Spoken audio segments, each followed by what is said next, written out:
بسم اللہ الرحمن الرحیم الحمد للہ والصلاة والسلام علی رسول اللہ۔ آج جو حدیث ہم پڑھیں گے یہ حدیث سنن ابی داؤد میں ہے اور اس کا نمبر ہے 1563۔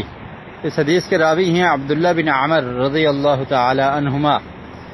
وہ بیان کرتے ہیں ان امرأۃ اتت رسول اللہ صلی اللہ علیہ وسلم ومعها ابنة لها وفي يد ابنتها مسكتان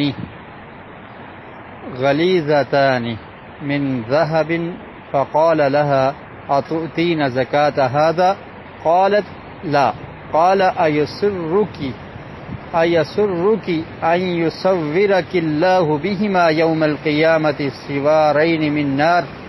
قال فخلعتهما فألقتهما إلى النبي صلى الله عليه وسلم فقالت هما لله عز وجل ولرسوله۔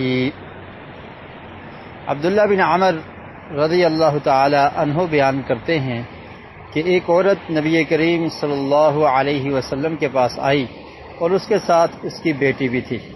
اس کی بیٹی کے ہاتھ میں دو کنگن تھے، بڑے موٹے موٹے کنگن تھے سونے کے۔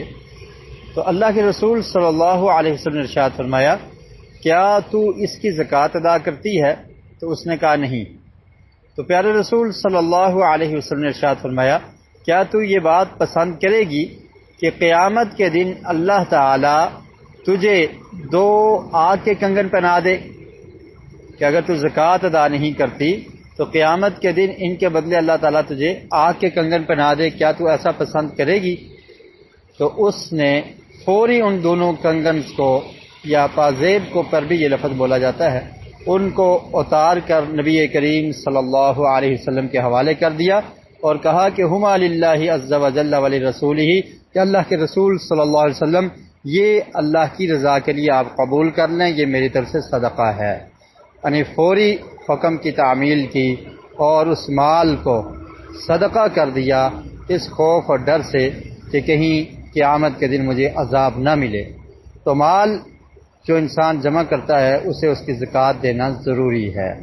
زکوٰۃ نہ دی جائے تو اللہ تعالیٰ نے قرآن مجید میں بھی یہ وعید سنائی ہے کہ قیامت کے دن وہ لوگ جو مال کی زکوٰۃ ادا نہیں کرتے تو اس مال کو جلا کر اس کے ذریعے ان کے پہلوؤں پر، ان کی پیشانیوں پر اور ان کے جسموں کو داغا جائے گا، نشان لگائے جائیں گے۔